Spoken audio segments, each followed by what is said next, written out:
చూడకు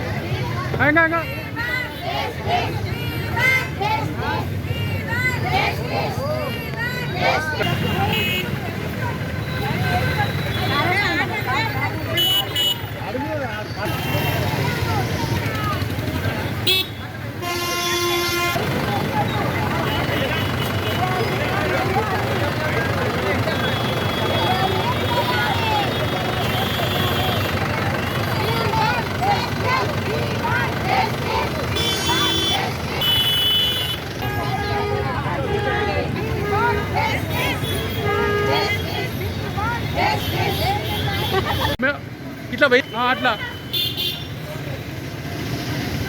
okay very good అట్లా పట్టుకో అట్లా పట్టుకో అన్న అట్లా పట్టుకో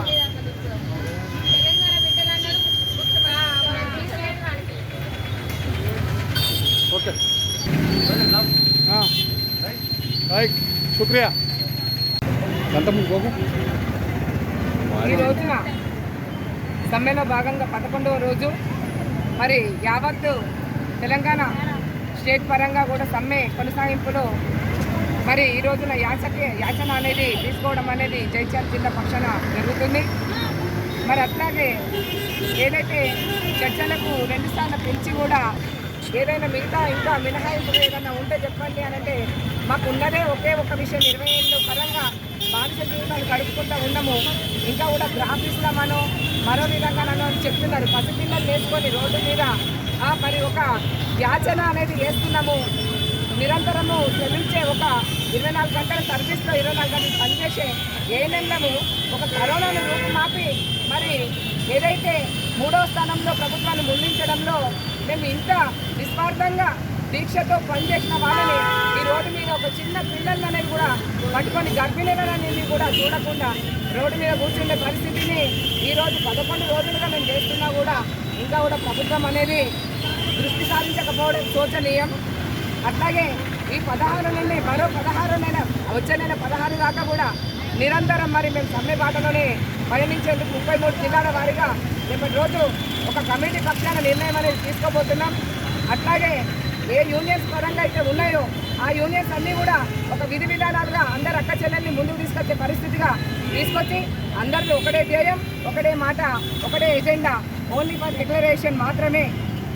మరి ఈ 2-3 సార్లు మించినా కూడా విఫలం కావడానికి విషయం ఏంటంటే మేము రెగ్యులర్ చేయమనంటే సబార్డినేట్గా ఆర్టీసీ వ్యవస్థను తర్వాత వచ్చి మిగతా బీఆర్ఏ డిఆర్ఓలకు రెగ్యులర్ అయినప్పుడు మా ఏఎన్ఎంలకు ఎందుకు కాదు 20 ఏళ్ళ బానిసత్వంగా నిన్న రోజున కాంట్రాక్ట్ లెక్చరర్స్కి ఇచ్చారు, టీచర్స్కి ఇస్తున్నారు, అంగన్వాడీ ఆయాలకు వేస్తున్నారు.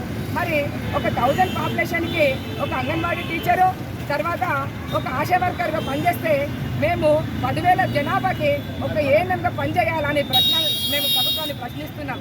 వెంటనే మాకు కూడా అదేవిధంగా 1000 పాపులేషన్కి ఒక ఏఎన్ఎంని కల్పిస్తే మాకు కూడా చాలా పోస్టులు వస్తాయి. మరి ఏదైతే డిపార్ట్మెంటల్ ఎగ్జామ్ అనేది ఉందో 6,000 పోస్టులు పెట్టి మరి కొత్త వాళ్ళకి ఛాయిస్ లేకుండా అదే డిపార్ట్మెంటల్ ఎగ్జామ్లో ఆంధ్రాలో వేసినట్టు మన తెలంగాణలో కూడా అట్లాగే చేసి మరి ప్రతి ఒక్క సిస్టర్ కష్టపడుతున్నారు. ఆనాటి నుండి 4,000 రూపాయలకు శ్రమించిన వాళ్ళు ఈ రోజున కూడా గదే జీతం పొందుతున్నారు. ఇది ఎంతవరకు న్యాయం?